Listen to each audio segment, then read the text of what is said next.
we could read in the newspaper an article. It was titled Amazon Rainforest at Risk of Being Taken Over by Mafia. In fact, the article was describing the situation developing in the Amazon watershed, and especially in the northeast of the Amazon in Brazil. And they had the former police chief of Brazil explaining the situation, and quoting him, he said, "We will have areas of conflagration, of major conflicts between groups which are fighting over areas of illegal gold and timber extraction."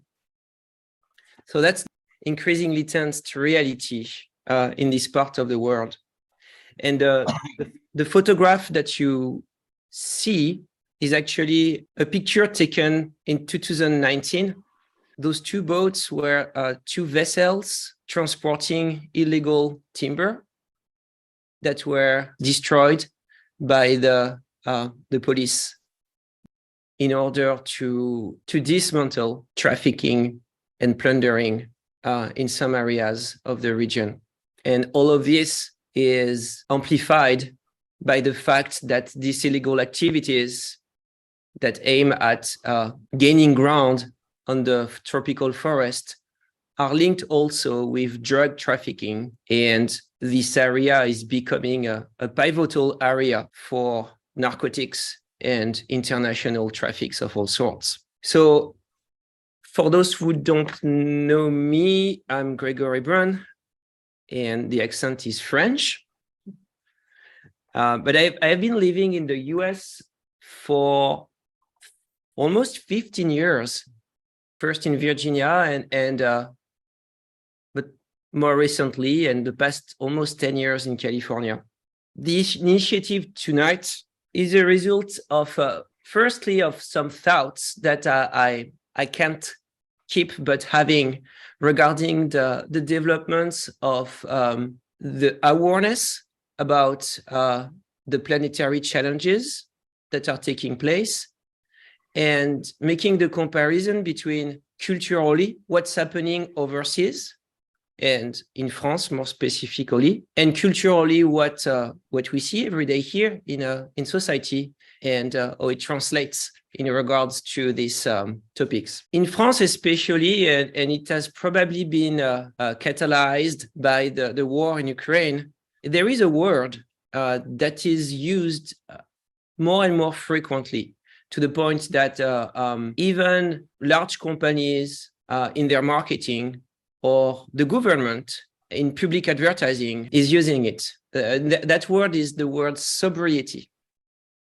And so in this context, I hear every day, if I turn on the French news, I hear that word in the context of adjusting our way of life in a simpler way in order to be better citizens, let's put it like that, and in order to participate in this awareness of those big changes that are taking place, and that have for common denominator, at least, we'll talk more about that tonight, the problems of energy and resources on this planet.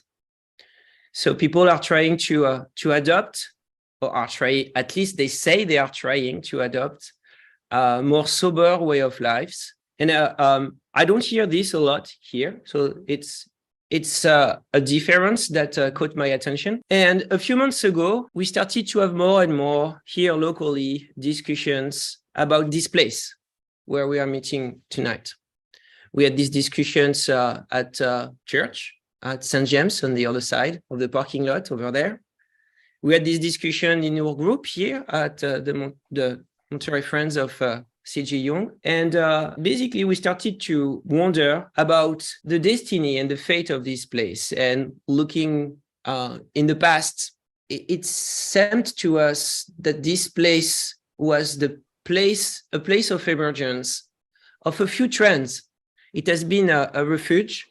It has been a place of transition. It has been a place where a lot of people have worked on their personal challenges and found a way out. in parallel at St. James, we started maybe 2 years ago to when we did this transition after COVID to start to talk about the new church and what it meant. We still don't really have an answer, but people started to reflect about the traditional activities and the Sunday morning services, for instance. And on one hand, traditional aspects were good, but on the other hand, moving forward in the future with the challenges that were the challenges of this world was something very relevant. And so a lot of expressions of gratitude for this place, but realizing that we sort of all live with this idea of transition, of shelter, of liberation. So in this context, and that was serendipity, I stumbled upon the text that we are going to talk about tonight. I don't know if you had the opportunity to read it. If you didn't, it's okay. It's a piece of research that has been written by an Episcopal priest on the East Coast. Her name is Margaret Bullitt-Jonas. And Margaret is part of the Diocese of Western Massachusetts. We can say that she is an activist. She has been working on the topics of climate change for a long time now, and I've been very active working with other groups in a very ecumenical fashion. And she also has been an advocate for justice, a more sustainable world and society. And for the anecdote, so you understand better where Margaret Bullitt-Jonas come from, she encountered problems of addiction, of food addiction, when she was studying for her PhD at Harvard. And she eventually worked her way out, participating in a 12-step group focusing on food addiction. And at one point, she basically found a spiritual way out. And that's how she became a priest. So tonight, if you understood, we are not going to talk about the inner mechanism of climate change or the content of the IPCC report and so forth. This is not the goal tonight. This is important, but we're not going to do that. What we're going to do is, in a way, illustrate what you see on the screen from a psychological point of view, and maybe from a mythical point of view, going through the text of Margaret Bullitt-Jonas. Let me take the time, just 1 minute, to describe what you see on the screen. And that's going to be the only technical data of the evening. The first graph that you see on the top illustrates from 1860 to nowadays, to 2020, the increase of the use of resources to generate energy. So if you start from the bottom of that graph, you see that green shade. It's called biomass. So basically you translate by wood. The second shade that you see is coal in black. Then in brown, this is oil that we see here.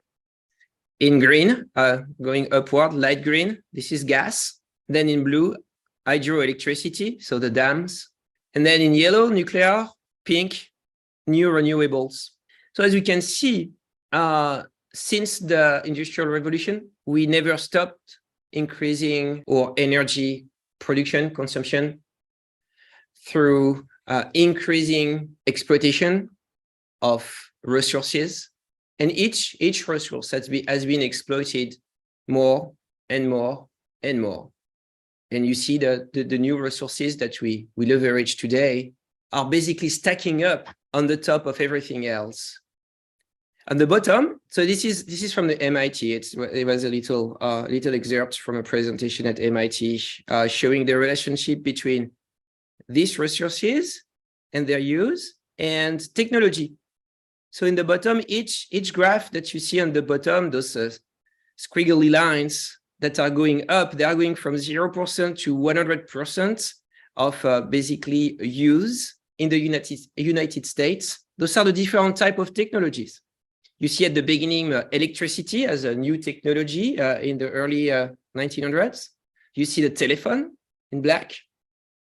I'm not going to go through them, but you get the idea. Color TV, cars, cell phone, credit cards, the internet, smartphones, social media. So you see, each time there is a new technology, you have a sort of exponential increase of its use until it reaches most of the population. And in parallel, each time we had a new technology, we basically increased our consumption or use of energy.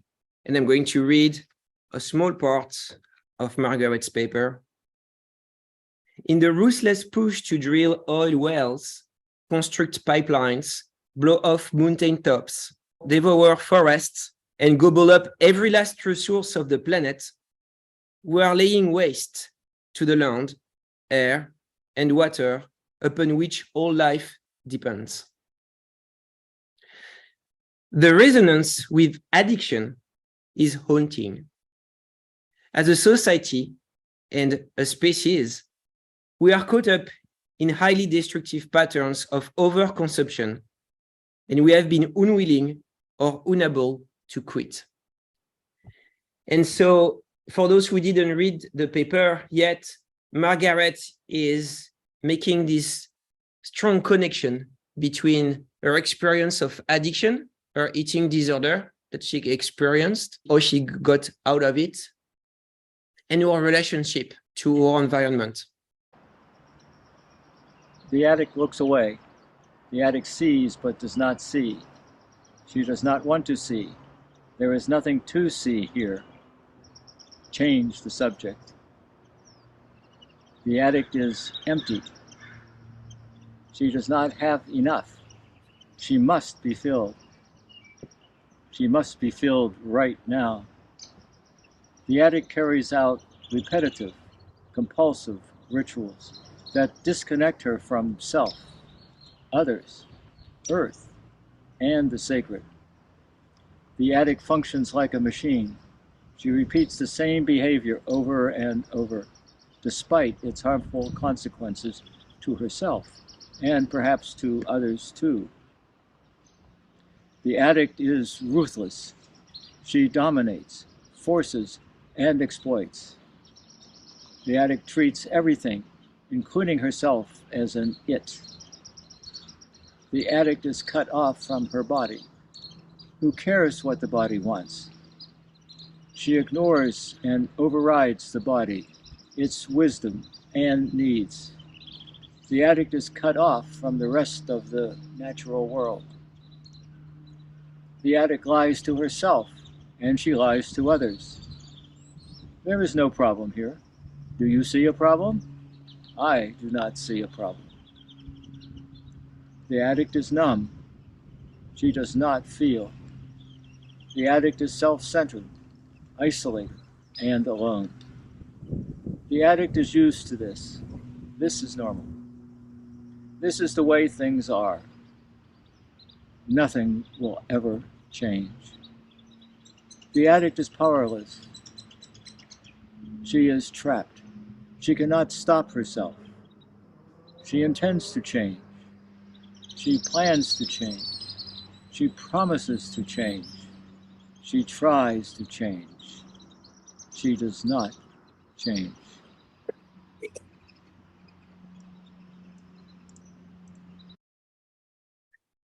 So David read actually the introduction of the paper. And she wrote that paper in 2021.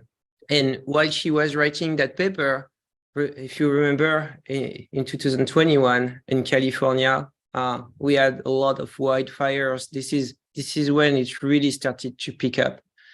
And even from the East Coast perspective, that was a big deal. They were getting the smoke from the West Coast over there. And she goes on using this example to illustrate her point about our situation presently as a result of this ongoing change of the global balances that translates into climate change. I could draw a more general portrait of the situation, not limiting ourselves to climate change when we talk about global crisis, but make the observation that, for instance, in the past few years, we are talking about, yes, not hardly 2 decades, we destroyed roughly 2/3 of the insect populations globally. In a few decades, we destroyed 2/3 of the wild mammals and the stillwater fish species. And I'm quoting someone, his name is Aurélien Barraud. He would add that in a millennia, we also destroyed 2/3 of the trees. So in summary, what we are talking here is not just climate change. We are talking here, and I insist on the word, we are talking about global biologic annihilation. To continue with the text. In a State of the Union address delivered in 2006, President George W. Bush warned of America's addiction to oil. Of course, our dangerous relationship with fossil fuels does not function exactly like a substance addiction. We are not basically injecting oil into our veins in an effort to get high or experiencing DTs if access to coal is withdrawn. However, our society and economy, indeed our whole way of life, does function like a person with a behavioral or process addiction. We are wretchedly, tragically, as a Christian, I would add sinfully, continuing to carry out activities that quickly or slowly will kill us and that are already killing countless people and other living beings worldwide.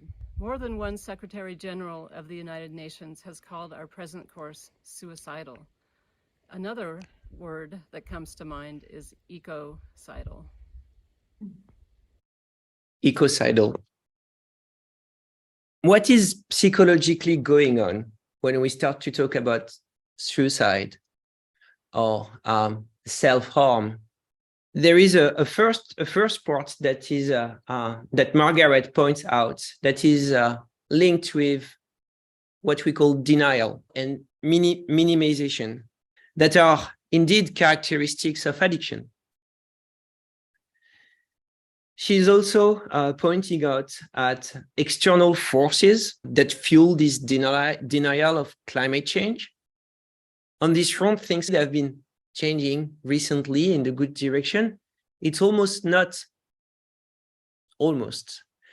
anymore a question that climate change is happening, but the way we talk about it, or the way large groups or political groups are talking about it, differs widely. Margaret points at the fact that there are now new tactics of deception. Something that comes to my mind, and you probably heard about the terms greenwashing. It's the way companies that are attentive to the need of their customers and their wants realize that nowadays it is important to include in the public relation and marketing efforts some elements of environmental care. But sometimes these narratives of environmental care are merely cosmetics and feel-good narratives that are not necessarily followed up with actions. Margaret tells us that there is inspiration to take from addiction and recovery techniques. And she's developing that quite in depth, using the steps to get out of trauma, grief, the steps of grieving. She go through how to confront the problem, how fostering a community is important, how grief works, how to take responsibility and find serenity. I don't know if someone here, maybe if you have good eyes, so the ones that people who are on Zoom cannot see that, but since we have 12-step groups meeting at McGowan House, we have on the wall in the living room a copy of the 12 steps for Alcoholics Anonymous. And I thought it could have been a good idea to read those, but with a little spin. If someone could read, do you want to try, Kim, to read this? But try to replace the word alcohol by this, the topic of this evening. We can just say this. We'll discuss later what this is. And maybe if you want to make it more generic, maybe replace the word God by a higher power. And for the last one, 8 and 9, when you read persons or people, maybe add living beings, and 9 make amends to the natural world. Let's try. Okay. And you'll see. You see where I'm going. Yes. Hold on 1 second. Thank you. We admitted we were powerful over this, that our lives had become unmanageable, came to believe that a higher power greater than ourselves could restore us to sanity, made a decision to turn our will and our lives over to the care of a higher power as we understood him, made a searching and fearless moral inventory of ourselves, admitted to a higher power, to ourselves, and to another human being the exact nature of our wrongs. We're entirely ready to have the higher power remove all of these defects of character. Humbly asked him to remove our shortcomings. Made a list of all persons we had made a list of all living things we had harmed and became willing to make amends to them all. Made direct amends to such living things whenever possible, except when we do so would injure them or others. We continued to take personal inventory, and when we were wrong, promptly admitted it. Sought through prayer and meditation to improve our conscious contact with the higher being as we understood him, praying only for knowledge of his will for us and the power to carry that out. Having had a spiritual awakening as the result of these steps, we tried to carry this message to this and to practice these principles in all our affairs. After reading this, what type of activism are we now talking about? That is the question, and I think John can expand on this. Yes. So this is. And so what type of activism are we talking about, really? Breaking through denial, whether it must be internal or external, is an essential aspect of climate activism. Climate activism faces outward. We have urgent work to do on the streets, in boardrooms, in the back rooms where decisions are made. Mobilizing an effective systemic response to the crisis at hand requires contending with political and corporate powers that seek to mire us in denial, distraction, and delay. However, climate activism faces inward too, as we reckon with our own layers of denial. You do not need to be a full-fledged climate skeptic who challenges the conclusions of mainstream science to be a person who slips into denial.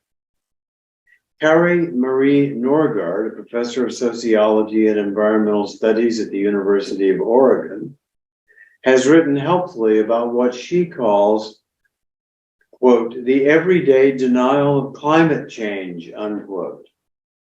The way that ordinary people who feel overwhelmed by the climate crisis simply change the subject to more manageable topics rather than face their guilt, fear, and helplessness. She connects this with the work of Robert J. Lifton and Richard Falk, who studied in relation to nuclear peril, quote, the absurdity of the double life, unquote, the way that people can live in two realities, being aware on the one hand of an enormous existential threat, while desperately clinging on the other hand to a pretense of conventional ordinary reality. We probably experience this cognitive dissonance in our own lives, although some part of us is aware that climate change looms over everything. We do our best to avoid thinking about it, and we keep our focus on the immediate concerns of daily life. Friends of mine confess that even though they know that climate change is real, they do not pay very much attention to it. It is too painful to consider. They prefer to focus on more immediate, manageable concerns.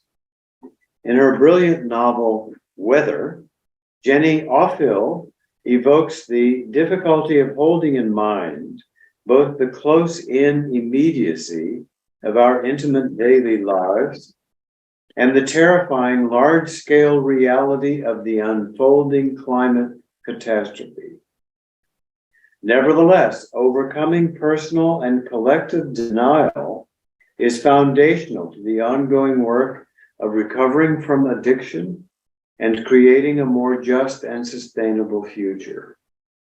As a recovering addict, I know how hard it can be to face and keep facing the truth.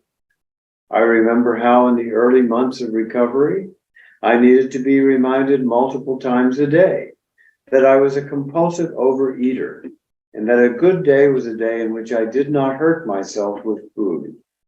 Unless I stayed in touch with Allies and the 12-step program, and unless I used its tools and carried out its steps, it was simply too easy to slide back into denial and into the stinking thinking that led to relapse. Similarly, as a faith-based climate activist, I must renew my commitment every day to dissolve my denial and to face reality as it is, not as I wish it were. That is not easy. As T.S. Eliot puts it, humankind cannot bear very much reality. Can I make daily space in my mind and heart for the reality of climate change? Can I do something each day to keep myself informed, honor my emotional response, and carry out whatever actions I can that will contribute to healing? Just as an addict must renew her commitment to her own recovery daily, can we who live in an addictive society renew our commitment to overcome denial of the climate crisis daily and take some action, large or small, that leads to healing? It's almost like, at least in this country, but I mean, in many other countries too, there is a national capacity for dodging. Just opening a parenthesis, I don't know if some of you had the opportunity to watch the film Don't Look Up. It's a parody about this comet arriving and hurling straight toward Earth and to its impending doom. And it shows the relationship between the people, the way they perceive the events, and the despair of the scientific community trying to pass the message that there is data, something is happening, and it's happening soon. But I would like to ask a question on Zoom and here to all of you, and that would be, after hearing John quoting Margaret, there is a cognitive dissonance. What do you think? Where does it come from? Does any of you have something that comes to mind? What I would say comes to mind to me is a desire for more, whatever, in many aspects, a desire for more. From a little child growing up, it was starting a career. It was to have more and more. That was a successful career. It's a successful life to have more. And now that I have the luxury of being retired, I can make an attempt to have less. At least, certainly, thinking about all the ways in life that I'm addicted to more, and then see how many of those I can reduce. Yes. Other thoughts? Someone else? Well, before, when you're thinking about it, something that comes to us also is the phenomenon of loneliness and isolation. And I think the same way, David, you can relate to your life and with this feeling of wanting all the time more. There's certainly been an evolution in society or in this society in the US, but it's true for most parts of the modern world, where families got broken down, where basically the nuclear family became the norm because people were going to places. And I mean, I can speak for myself, going to places to follow a job, for instance. And we can talk about the individualism, but that as a result, observing the life here around us, there is not much noise in the streets when you go outside of your house at night or in the evening. It's pretty quiet. People are living in their dwelling and they're watching the news or their Facebook thread. They have interactions with their family. They have a family. A lot of people are living by themselves. It's almost like loneliness is an epidemic and is something that is probably very different if we want to compare in time the situation of the same place, decades ago from now. In the text, Margaret makes the link again with the 12 steps. The 12 steps meeting she went through. And Can I say a little about yeah, cognitive dissonance before we get too far away from it? Yep. Yeah, so I've thought about our cognitive dissonance in terms of our personal fragmentation and you know how we compartmentalize our lives, and you know, we're this way with these people and we're a different way with these other people, and we recycle, but yet, we'll take a trip to Europe and put lots of stuff in the atmosphere and the airplane, and how do we how is it possible even to see our whole lives as a whole? Because each portion of each day is segmented, and cognitive dissonance, I think, is going to become a much bigger problem for us to deal with, and I think it would be good for us to deal with as we navigate this ability to be present in the moment or in a certain situation and cognizant of our whole life, as an integrated whole. Okay, Doc, I see your hand is up. I think I've said that. Yeah, we unfortunately, climate change just exacerbates a whole lot of other problems. And so, besides all that, you have, let's say, microplastics. We don't know how serious those are yet. We have overuse of everything, overfishing from over to over to over to over. And this cannot keep going. And so it's of course, there's cognitive dissonance because we cannot visualize ourselves living radically different by a very different set of principles. And I know I've mentioned this in this group before. The whole society is based on this idea of more and more. Even interest rates are a growth formula. How do you come up with a totally different way of living? And that gets you back to religion again.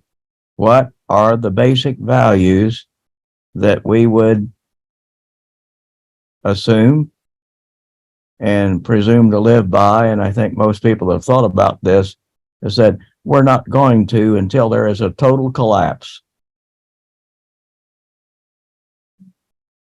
People just can't give up what they have until there's a total collapse, and they can't do it anymore. That reminds me of a quote of Bernie Siegel, Dr. Bernie Siegel, that I read a long time ago. And if I can paraphrase it, it's essentially that we cling to our beliefs the way an addict clings to whatever she or he is addicted to, and we won't change our beliefs until we see how they're ruining our lives.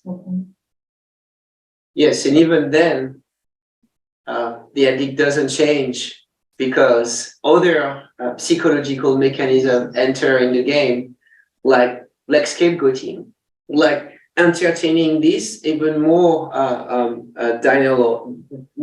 denial and fragmentation of personality. Yeah. And there is a myth there, almost like it's a post-industrial myth of economic growth that has mechanics. There are reasons for that narrative. And one of the reasons is probably an original sin of the economic theories, posing from the beginning as an axiom almost, that resources that are at the foundation of all human activities are available, and are available for free. The air is free, the water is free. If you find a mine and you extract gold, you make a profit on the gold because you found the mine, but there is no contract with Earth. Gold is free in this equation. Well, So Robin has her hand up too. Go ahead, Robin. Hi. I just want to mention that we seem to be more and more cut off from nature itself, and instead we're replacing it with screen time. And because of that, you're seeing ads for material things, or you're seeing ways that other people are consuming, and you're pressured into consuming. So rather than spending time in the outdoors where you don't feel that pressure, you're getting it more and more at home. And that seems to be part of the push towards that addiction.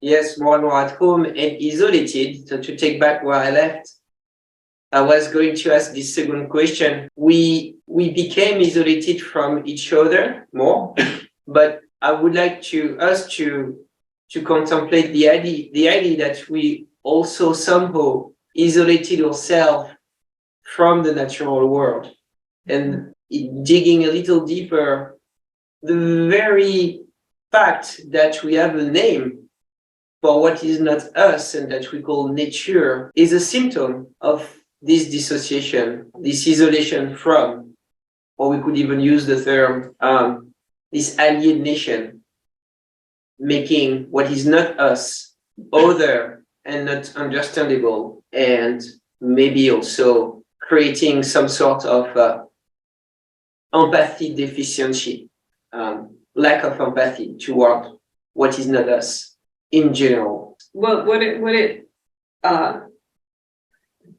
reminded me of, especially the conversation about growth, is that we have lost track of the fact that we live in a both-and world. And because we have different words for, say, growth and destruction, we forget that they go together. But wherever you have growth, you have destruction. And wherever you have destruction, you will then have new growth. And it's a cycle. I think our language has, this is part of the cognitive dissonance again, is that our language has split these things, and we need to bring them back together. And in terms of language, Lisa, another elephant in the room is, if you change the perspective a little bit, is the definition of growth. What about the growth of happiness? What about the growth of relationship? What about the growth of empathy, Meaning. love, meaning?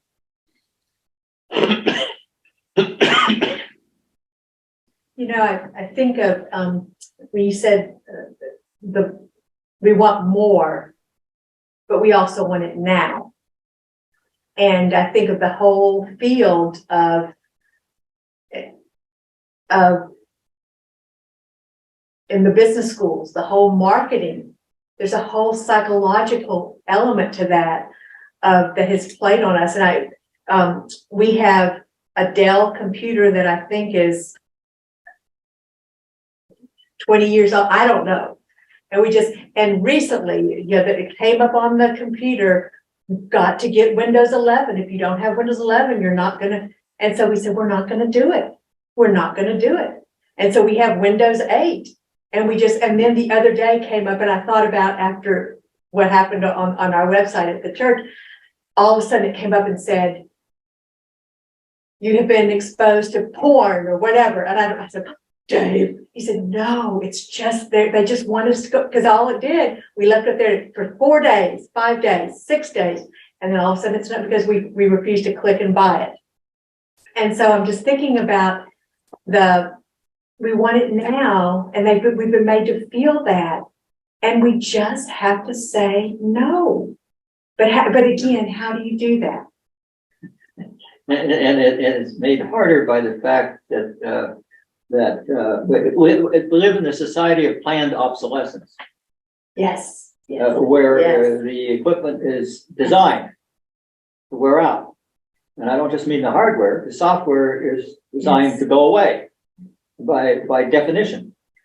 And therefore you must buy something new, because we made it impossible for you to go stay where you are. Yes. Yeah. How do you resolve to upcheck the whole mess? Well, I mean, but so you can't have every new gizmo, every new gadget. You can't keep up. You can't. It's a totally different attitude toward life, and then you get to religion or something akin to it. What do we really have to do here?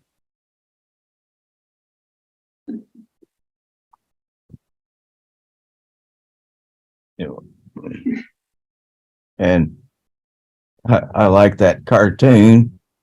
You can have way too much stuff. Mm-hmm. Well, what happens when you have a lot of stuff? You got to keep it up. That takes a lot of energy, a lot of money, a lot of time. Either that or you pitch the things and go on. It's a cycle that's really self-defeating. I've got a shirt on that's 17 years old, wears like iron. It's not a synthetic fiber. So when you put it in the washing machine, it doesn't break down and create microparticles. And it's going back to understanding what kind of a mess we have made technically in many, many areas in the interest of not only growth, but convenience and technology and keeping up and whatever. And do we really need to do that? Yeah, well, I think about that diagram there, and I think I spend more time trying to find something because I don't remember where I put it because I have too much stuff. Yeah, I was listening to someone recently. Actually, the name is Douglas Rushkoff. Is one of the popular thinkers of the moment, and he was giving this example, talking about what we are just talking about now, and say, well, my daughter just graduated from high school, and I had the diploma, and we were going to put it on the wall, and we didn't have a drill. So what's the first thing that every average citizen would do is go to Home Depot get a drill, a cheap drill that probably made on the back of kids in Bangladesh or wherever, and having a terrible impact on resources, but cheap, and because we need to put something on the wall. What would be the good thing to do? Borrow it from Conrad. Borrow it from Conrad and say, "Hey, Conrad, do you have a drill?" And Conrad say, "Hey, why don't you come over?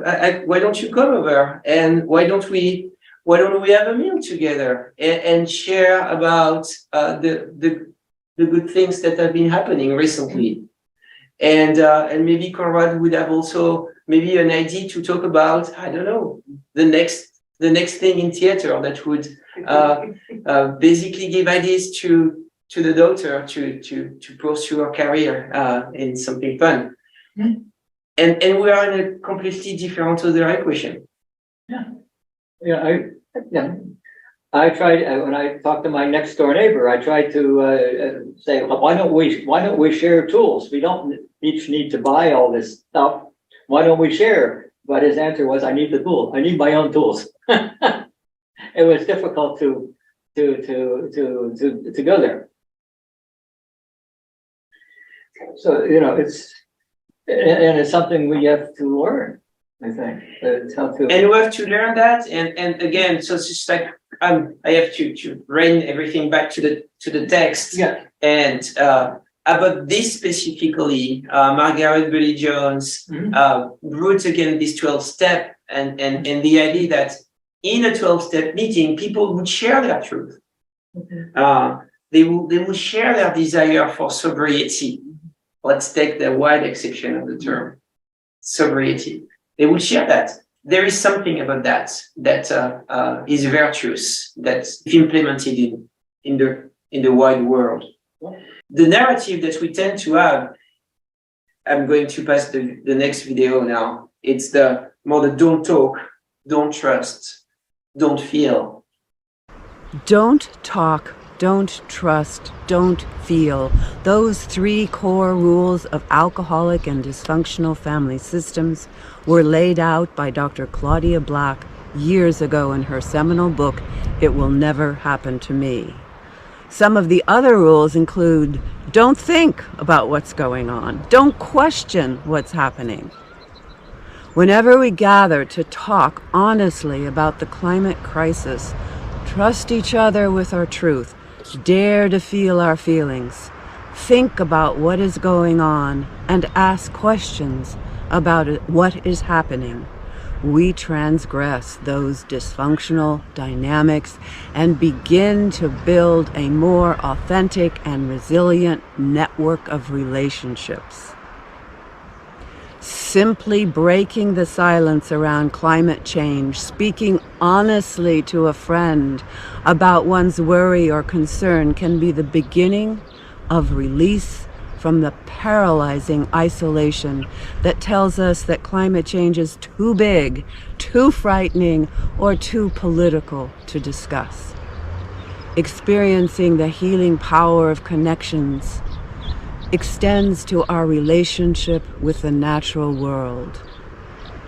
Just as addicts generally treat their bodies with violence or contempt, so most of us in today's dominant culture were raised to override and ignore the needs of the living world around us.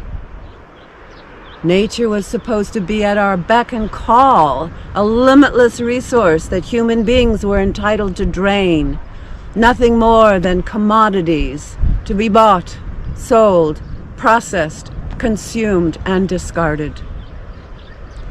Many Westerners are only beginning to acknowledge our deep alienation from the rest of the created order, and are only now discovering the deep wisdom of indigenous traditions and our own mystical traditions, which speak of the essential interconnectedness, sacredness, and mutuality of everything that exists. Learning to cultivate loving, life-giving relationships with other people, with the other creatures and elements with whom we share our planet, is medicine for addiction of every kind.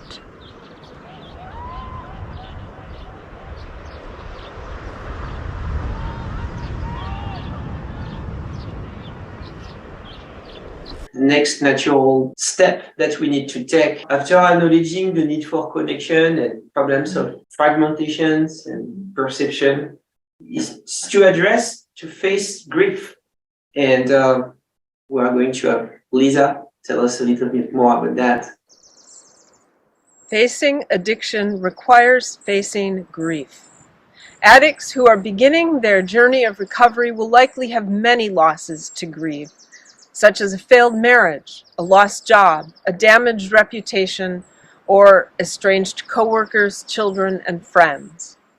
Furthermore, in relinquishing their drug of choice, addicts are also losing what seemed to be their lover or best friend, namely the substance or behavior to which they clung, even if they hated it, in order to manage their life. Not only that, when addicts stop using their drug, the feelings that had been suppressed by their compulsive behavior will likely come surging back into awareness.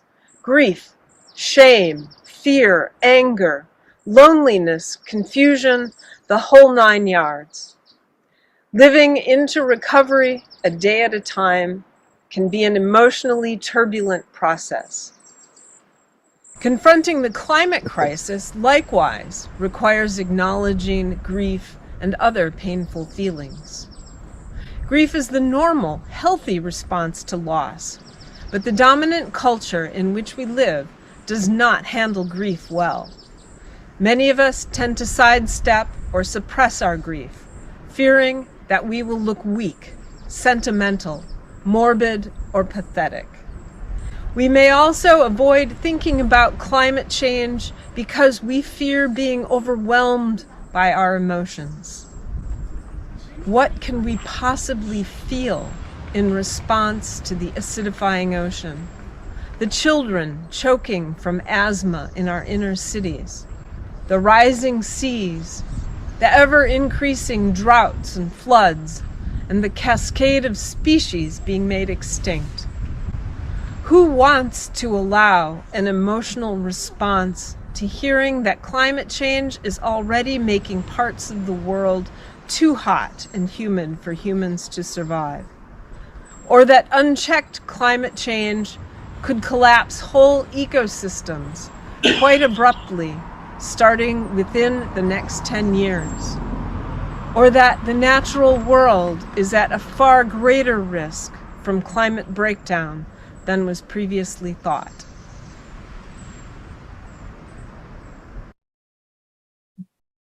In a nutshell, we feel overwhelmed, or some of us feel overwhelmed, and we carry on with our daily routines nonetheless. It's characterized here by what she called emotional withdrawal. Emotional withdrawal is a consequence of trauma. Is it? What would be your take on that? Yeah. What type of trauma? What are we talking about here? Well, trauma of change, just not being able to continue living this same way, and change into the unknown. And disconnection. Something about feeling overwhelmed. She writes a little further, as she quotes Franz Kafka. You can hold yourself back from the sufferings of the world. That is something you are free to do, and it accords with your nature. But perhaps this very holding back is the one suffering you could avoid. Yeah, I just want to say that, there are people feeling this way already, not by choice, in poor communities or underserved communities or poor countries who are feeling the losses already and going through grief, but not by their choice. If I may, psychologically, one of the thoughts I had, this is not in the text, is that often when there is trauma, and I think it's a part of the addiction phenomenon, we tend to reenact what happened in different ways, in ways that are sometimes unconscious. And we could go very far with this idea. If you take the Christian creation myth, you could take it almost to the narrative of being ousted from the Garden of Eden. There is a psychological reality of this story that echoes a lot with the transition from the nomadic life to settling in cities and developing agriculture. Those are old collective memories, but it echoes with this story of being there in the Garden of Eden and all of a sudden realizing that we are naked and we need to transform the world if we want to survive. Put clothes on us, cultivate the land. This transition, which has been an historical transition, is a tough one. And we may be still nowadays grappling with this transition and reenacting by dissociating. We were talking about dissociation and fragmentation, or relationship with nature, and doing unto nature what we originally suffered from in this major transition that we encountered 10,000 years ago. So there is this idea. I'm going to put another one before giving back the mic. 250 years ago, we showed that on the first graph. We went through a revolution, an industrial revolution. At the same time, it's almost contemporary with the ideas that from Nietzsche, that God is dead.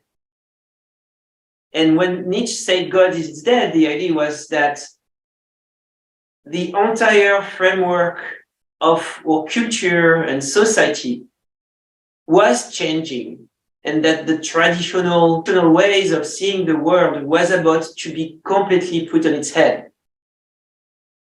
And with that, in parallel to that, we started to have factories that created goods to the infinite. We call that the commoditization of goods. And the new narratives that we still hold today, of the resources that are free and that are inextinguishable, and the value of creating more. All of this runs together, and we're talking about trauma and reenactment. I would just to consider this as a possible root causes. Yeah, Daniel Schmachtenberger on various YouTube interviews that he's done talks about the transition. All transitions require a sort of revision of belief systems, and the transition from living in nature, being thrown out of the garden, and developing agriculture in particular, required a huge shift in beliefs. So before agriculture, I think most societies had a kind of pantheistic belief system that God is in everything. Okay, but once they started yoking the ox to pull the plow and having to whip the ox to get him to move the plow forward, they couldn't have that same belief because of the cognitive dissonance. Like if they believed that God was in everything, but yet they're whipping this ox, they're whipping God. And so they had to okay, we have to extract, oxen from deities. And we just at each transition, the Industrial Revolution caused another one, okay, nature isn't isn't alive in a sense. You know, like we started living in these very dead worlds, full of dead stuff rather than living stuff. And so that's the trauma reenacting itself every time we separate ourselves a little further, a little further, a little further from nature. And, you know, now we're seeing it with computers and artificial intelligence and you know, what's the word? Reality. Virtual reality. Virtual reality, yeah.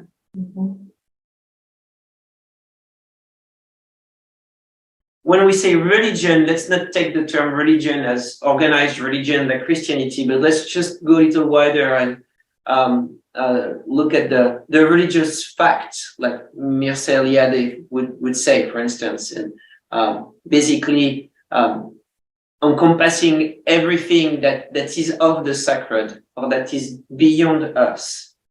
And what does it have to do with ecology? And I think we are doing a little bit of the legwork talking about these transitions in history. But what else can this religious fact bring to the equation?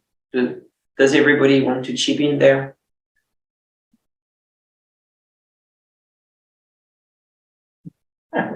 Well, I'll put 2 cents in and just started. Well, for me, what I've discovered more recently is everything is sacred, and it's learning to realize that there isn't any separation really. Everything is sacred, and that when we can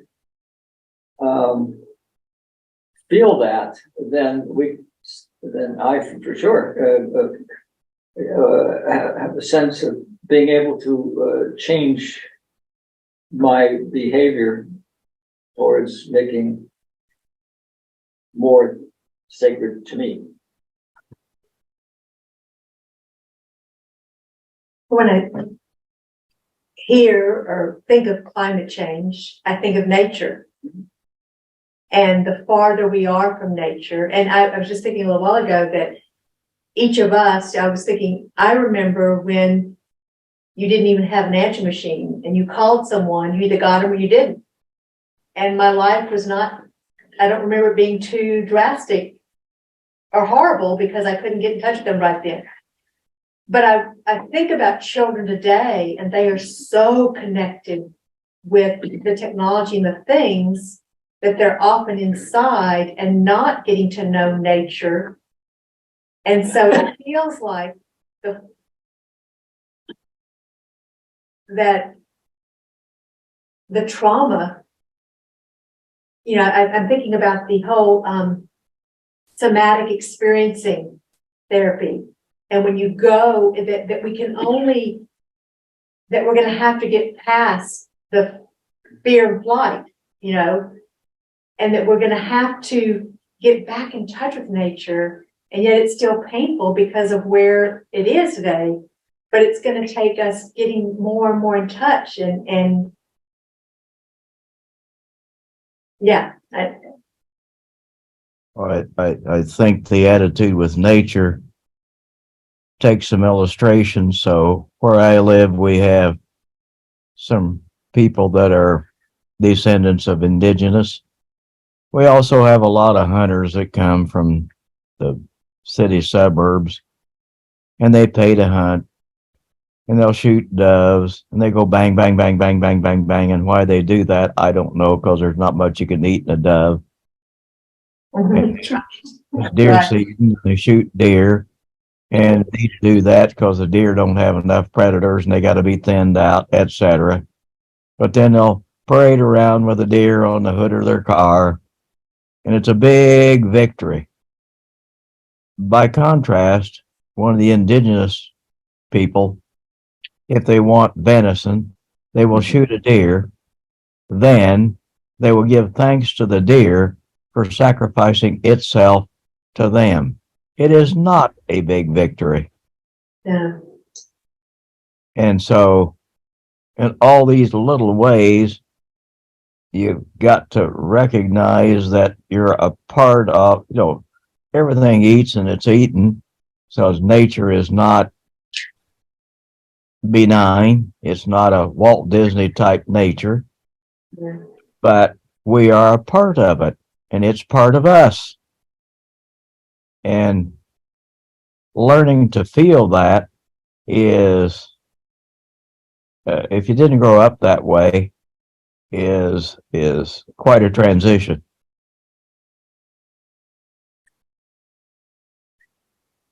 Yes, another thought I have, and I'm sort of reading the paper when you were talking, is the necessity to stay present to what is happening.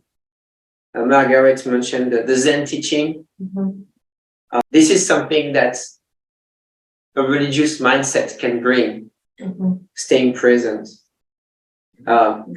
Because here we tend to put the problem solving cap and say, well, we are going to engineer ourselves out of this. And what we are touching here is an emotional dimension. Not to say that the problem solving is not important, it is. But alone, it's probably something that would end up reenacting what we did to ourselves. So that's about religion and the necessity to explore dimensions that are also valuable. It's almost like tools in the toolbox that a religious man's mindset or religious institutions, religious traditions could bring to help us navigate this situation. And I think somewhere in the text, Margaret brings back the grief and processing grief. What could help us to process this grief? And she brings the idea of prayer in a very general way. Of course, from her Christian perspective, but I think she really aims at generalizing the idea. And what do you think about that? What would that be for you to think about the value of prayer to address our situation in regard to this global and systemic challenge? I think in this phase of our conversation, from the perspective of analytical psychology, from the approach of analytical psychology and the work of Dr. Jung, whatever language we can come to agree to, the religious aspect of human nature is natural and vital. And in this sense, the corruption or the pollution or the toxification of our religious instinct, to use that language, indicates psychological disease. That is Jung's view, and it is culturally infested, this disease. And again, whatever language we would use to re-experience, or again, the language, we have to work with the language, to the sacred, so that the sacredness of life is recognized. And again, for Jung, without a recognition of the sacred, the soul is basically in a state of disease, psychological and emotional disorder and dissociation. So that however we're going to use the language and strive with the language and struggle with the language, as maybe some or most people in this session know, it was Jung who brought the first, second, and third steps to bear in the 12 steps. It was very simple. It wasn't a big deal. Jung was in communication with the founder of what became Alcoholics Anonymous, who had sent him a letter and asked him, as a great psychiatrist of the world at the time, what do you have to say about the struggles with addiction? And Jung basically said what became the first 3 steps. And that is, first of all, to admit that one is powerless over an addiction, or that one cannot manage the addiction with just ego resources alone, and that a greater power, Jung said that, and that's rooted and it's central in Jungian psychology. It's not peripheral, it's not a subset, it's not something you get to once in a while. It's at the very center of analytical psychology, and that is that there is a sacred, and whatever language we're going to work with, and the language of the 12-step programs is designed to be open, but ultimately to turn our lives over to the care of God as God might be understood. And this is addressing the illness that comes, and however it comes about, of the God is dead. And after more than a century of argument of, well, what does that mean? Is that a metaphorical statement? Is it a theological statement? Is it a cultural statement? I mean, what kind of statement is it? Well, those are good discussions, and we have a lot of them. But to say, how do we move through that discussion to the reality of the sacred, and beginning with the sacredness of the human soul? And the question, I'll stop there with analytical psychology, is that if the psychology has no soul, then what is it? And if we're dealing with psychological problems while absolutely pretending and denying the reality of soul, then what's happening? What's going on? So that a part of our evening's discussion here tonight, as these threads are woven together, is how do we conduct this conversation? And particularly as conditions on Earth continue to decline, which is going to happen. The crisis is going to deepen. We must realize that. And for the generation of my grandchildren, they're going to be facing changes of life on Earth that no human beings have ever faced before. So let's talk about that, and the time is progressing. Margaret is asking that if this crisis could actually become a catalyst for change, and that's the optimist side of the perspective. But when you talk about that, you need, and she does talk about taking moral responsibility. And what you just said, John, you touched on the idea that there is an intergenerational relationship. The stakeholders, the actors that impacted the environment did it for the next generation, and this generation continues to do it for the next. And there is a sort of unfairness, injustice linked with the fact that on the timeline, the people who suffer more from what's happening are down the road.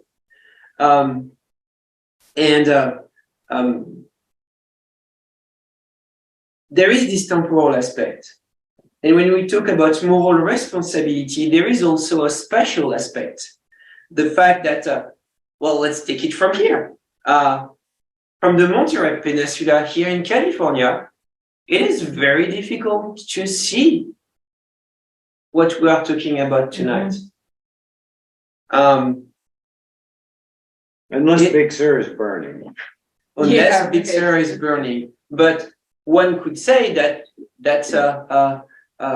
wildfires had happened and that it's difficult to and rightfully there is this idea of utilizing the scientific language to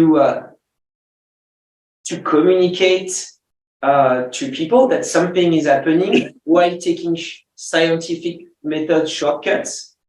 I think that sometimes we shoot ourselves in the foot by simplifying too much and claiming authority. It's easy to make shortcuts when one doesn't read everything about climate change. The IPCC reports, it's a huge quantity of information gathered by thousands of scientists around the world. It's probably the largest scientific accomplishment ever made by mankind in terms of information shared. It is difficult to take shortcuts. It is a part of the problem. But to come back on the perspective and the problem of perspective, it's very very difficult to see that from a place that is sort of isolated from the world, sort of benefiting from natural features that are less subject to the phenomenon we talk about. And the most unfair is that the places in the world that will be the most impacted are precisely the ones that are the least able, and I'm not quoting Margaret here, but she in essence, she said that those are the places that are the least able to adapt, and also the least able to participate in policies to take decision. That is unfair. So we have a problem of justice issue. Margaret Bullitt-Jonas presents also the one who suffered the most historically tends also to be the one that are going to experience the worst of what we are talking about. When we talk about moral, and I would like to open if you have other examples or thoughts about the fact that what we are talking about tonight can really be centered around social justice.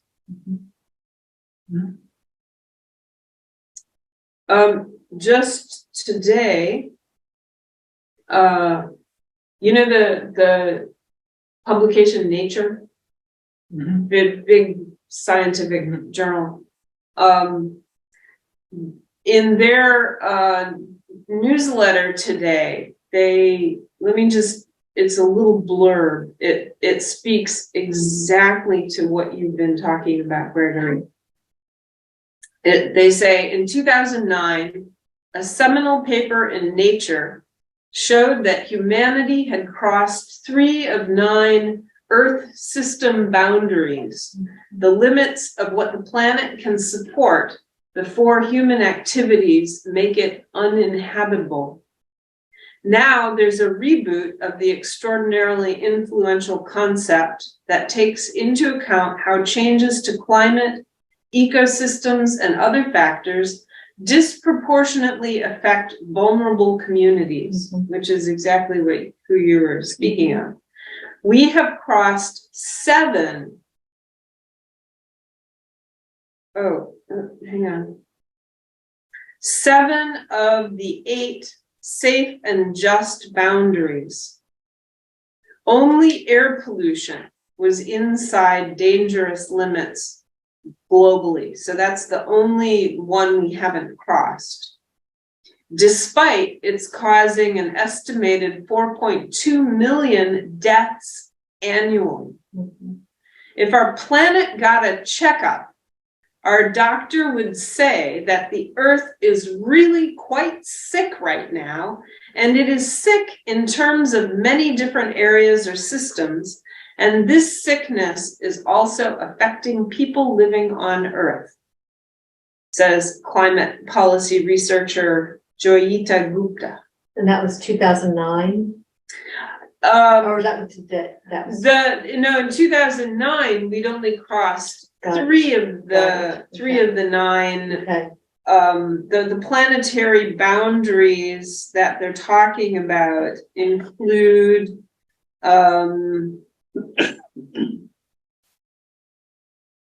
right to water, food, energy, and health, and the right to a clean environment. Mm-hmm. Is it also a problem of personal responsibility? We talked about moral undertakings. And isn't it? I mean, taking personal responsibility, Margaret wrote, means that each of us does our part to solve the problem. I think that's first. It has to begin here, not out. It has to begin here. Then it will flow outwards. But it's got to start with the. Yes, and we hear that often actually. Yeah. But is it? And I found that she made a point that was interesting, and I'm just going to read her. Yeah. However, do not be fooled. If the limits taking personal responsibility simply to changing our lifestyle and consumer choices, we are falling for the lie that individual behavior is enough. It is not. Turning off the lights and driving an electric car may be the right thing to do and make us feel morally cleaner. But moral action only makes substantive difference when we join the fact for systemic change. Well, what I think about personal is that I have to be more of an activist in moving for change, besides just myself. That's how do we motivate? How can I motivate others? How can I do something to help change the system? And then when we say that, we go back to the problem we talked about earlier this evening, which is the problem of individualism.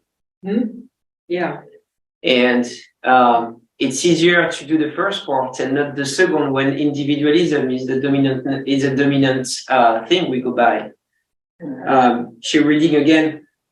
She wrote a fascinating article from Amy Westervelt, explains how for over 100 years, various industries, including tobacco, beverage, packaging, guns, and fossil fuels, have weaponized American individualism, laying the blame for systemic issues at the feet of individual citizens.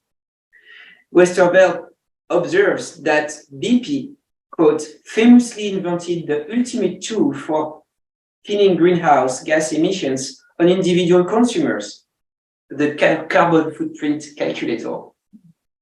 She points out, this rhetorical framing flourishes not only because it taps into America's individualistic identity, but also because it presents easy solutions. Simply buy different things in your own life, walk or bike a bit more, and everything will be fine. It also provides a purity test that no climate activist can possibly pass. It's the perfect setup for oil companies. The problem is consumers, not industry. And no consumer can ever reduce their carbon footprint enough to be a credible critic. So framing the climate crisis in moral terms gives us an opportunity to understand that effective moral action includes collective moral action. To be blunt, do not be a consumer, be a citizen. Which brings the question a little further. The question all along was like, what are we addicted to? We talked about energy at the beginning, and in sense, also maybe just opening again here. What do you think we're addicted to? What would be the right narrative to go through steps to find recovery and liberation? what would be the narrative that on which we could agree to change paradigm? What are we addicted to? Well, going back to what I said earlier about beliefs, we are addicted to the belief that we are separate. I think it's more, I have more fundamental. I think we're addicted to wanting to live a comfortable life, which requires more. For instance, I have stock in the stock markets, for instance. And why do I have that? Because I want income from that. Now, why do I bring that up? Okay, the corporations are focused on listening to their shareholders and not their customers, because the shareholders scream and yell and say, "You have to make more money for me." Right, because we changed the laws. So this gets back to the structure. We changed the laws about corporations so that they did not have to give back to the community. Exactly, and that it's something we have to change. But I'm saying the motivation is more personal than that. It affects me personally. Mm-hmm. To make that change will affect me personally. So, what's my motivation to want to change? That's the challenge that this brings up is what am I? One of the things I talk about. What am I willing to give up to solve climate change, to solve addiction? What am I willing to give up? I have to give up something. How much am I? What and how much am I willing to give up? I think and here, by asking this question, you bring back this idea of sobriety. Mm-hmm. Because you can actually define sobriety in this context, the way of life. So the sobriety as a way of life, almost as an equivalency with some sort of poverty that is desirable. Basically, poverty would be sobriety that is imposed on you. You can see that from the two different, but it echoes what we do just say. What could I give up, and what are my choices? What are my moral choices, and what do we want to? In what world do we want to live, and what policies do we want to put together as citizens to make the world we want to live in? Well, not being in denial with what's happening. And I was going to say looking at the first two steps, we admitted we were powerless over this, and our lives had become unmanageable. We came to believe that a power greater than ourselves could restore us to sanity. And I think that doesn't mean that I just jump into action right away. I've got to live with that. I've got to come, and my understanding of the 12 steps is that you really come to feel comfortable with one, and then you move. You don't do all 12 of them at once. And so maybe many of us are right in number 1 and 2. To restore to sanity, we maybe need a different form of sanity, because we've messed up the world so much. We have to do more than try to revert to some earlier form of living, which we don't know how to do and are reluctant to do if we did. And this is, it touches every part of our life. Mm-hmm. And so even the very poor people in my town that I know a little, they may work 2 jobs. What do they need? To get to a job, they need a car. Mm-hmm. To know when to get to work, they need a phone. and they need a place to stay. This whole thing is a very high consumption kind of logic, even for very poor people, much less for the people who want, 27 boats and 15 McMansions. And how do you get past that? And it's a big thing. This whole thing is bigger than the conflicts that should be between us. That's a very hard thing to grasp.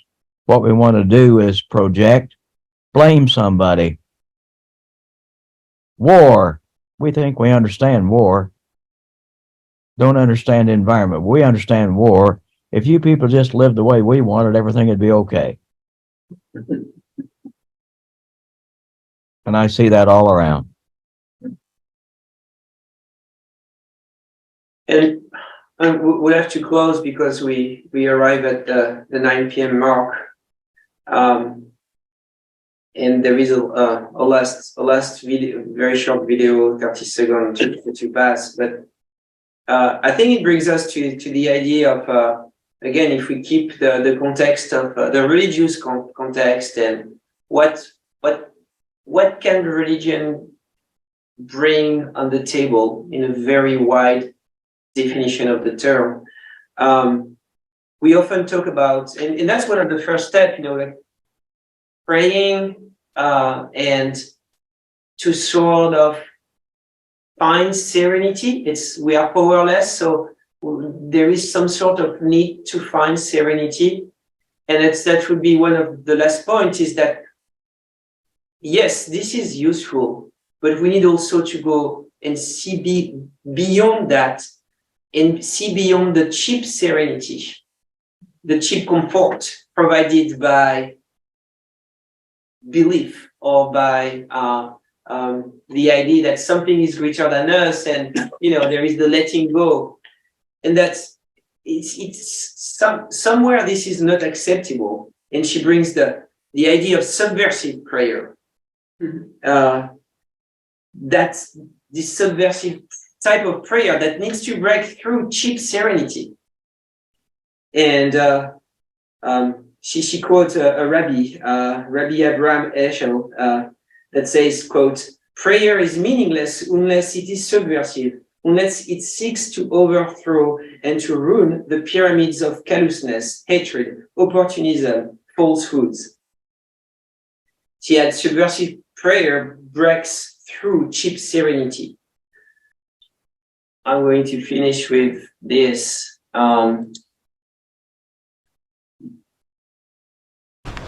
Once upon a time in the United States, people accepted many things as normal.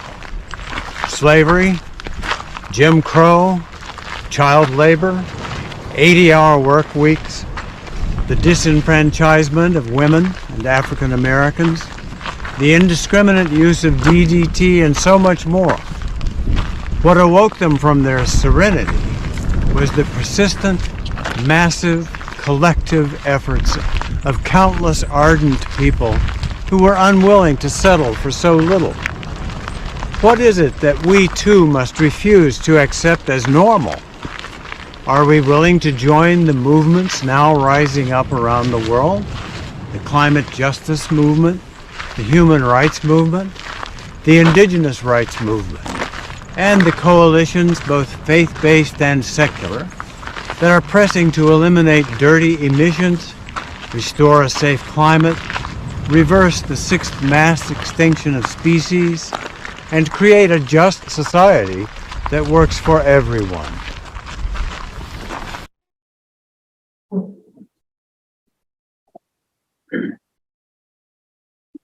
So it's 9 o'clock, but Thank you. Well, thank you, Gregory. Thank you, everybody who joined us. Thanks, Greg. And thank you guys for putting together all those videos. It was just really a great job. Appreciate it. I had fun doing it. It wasn't a lot of work. It was a lot of work. You guys really pulled it off.